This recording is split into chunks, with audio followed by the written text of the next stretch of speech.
Olá, amigos e irmãos inscritos do canal Segredos Subliminares.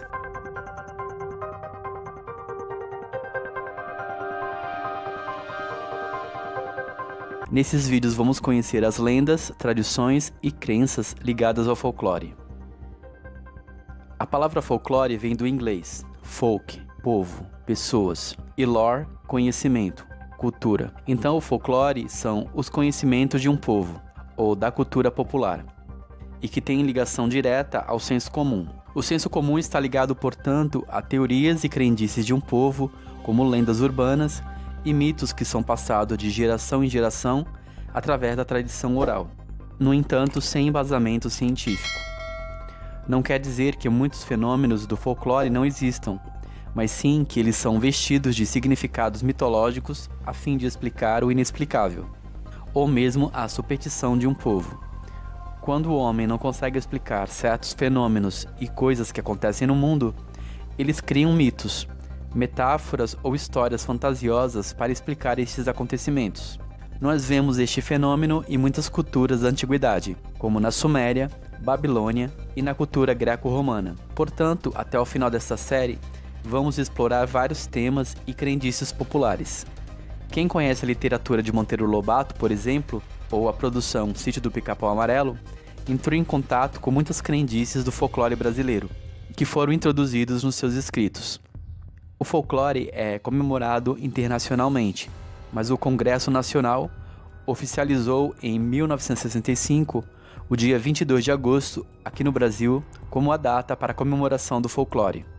Bom, há muitos seres e criaturas mitológicas ligadas ao folclore, mas darei início falando do Saci. A figura do Saci está associada a de um gênio maléfico, mas apresentado como brincalhão e gracioso. Na região norte do Brasil, a mitologia africana o transformou em um negrinho que perdeu uma perna lutando capoeira, imagem que prevalece até os dias de hoje. Herdou também da cultura africana o cachimbo, oriundo da mitologia europeia. O gorro vermelho era usado pelo ser lendário chamado Trasgo, ser encantado do folclore do norte de Portugal. O gorro vermelho traz nele poderes sobrenaturais. Então, há muito sincretismo folclórico envolvido na história do Saci e de outros seres mitológicos. Portanto, o Saci é um tipo de gênio. Nas histórias de Monteiro Lobato, é sugerido que aquele que conseguir capturá-lo e prender em uma garrafa pode escravizá-lo para atender os seus desejos.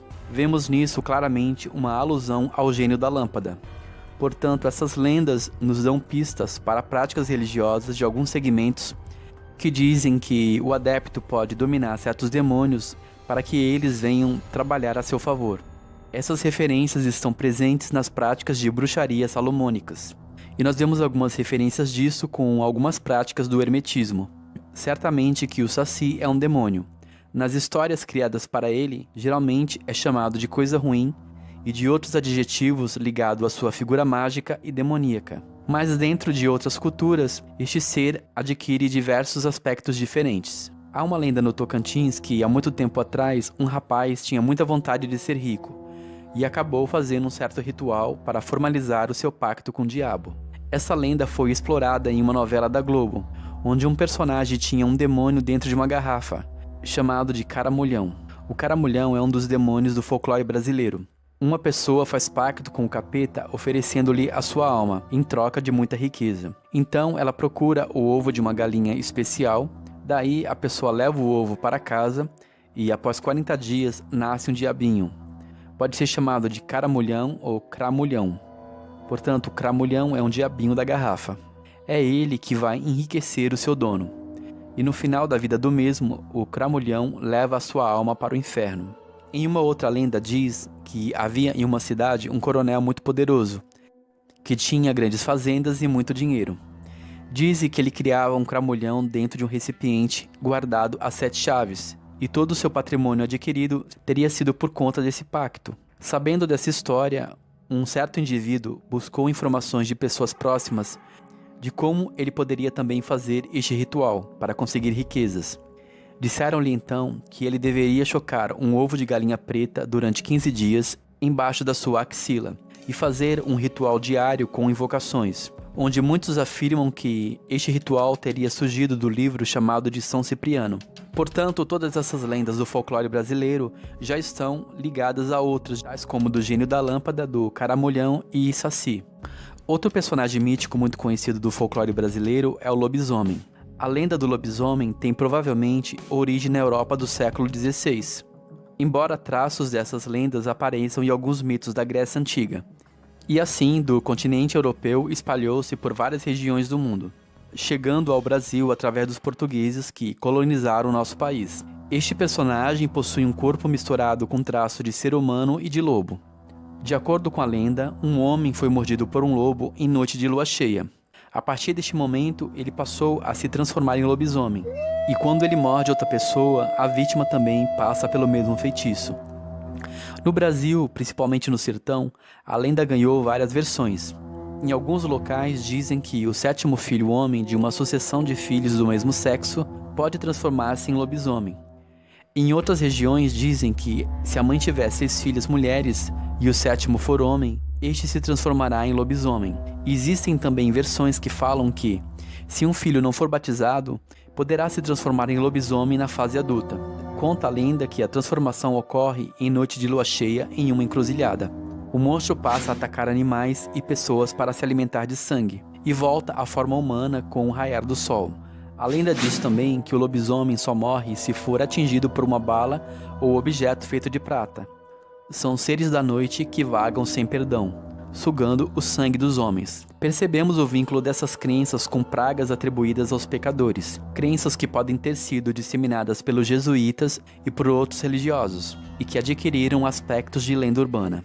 Há um mito, inclusive, que acredita-se que homem com homem dá lobisomem e mulher com mulher dá jacaré. Assim, este seria um tipo de praga na figura do lobisomem para os homens e da cuca, a mulher jacaré, para as mulheres.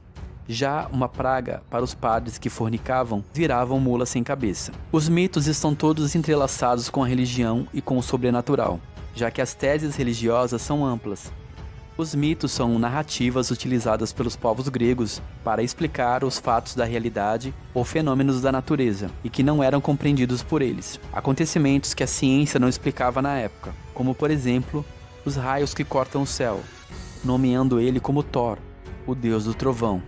Já na mitologia indígena, Tupã é quem controla os raios e trovões. A lenda é uma narrativa oral ou escrita, vivenciada por pessoas de maneira visual. Elas são passadas através da oralidade de forma subjetiva. Ela consiste geralmente em histórias heróicas, onde o real e o fantástico se misturam, tornando quase impossível saber onde termina a verdade e começa a fantasia. Em sua maioria, as lendas possuem uma localização geográfica e transcorrem em um tempo determinado, muitas vezes ultrapassando as barreiras locais, inserindo-se no meio urbano, começando a fazer parte da cultura de outros povos.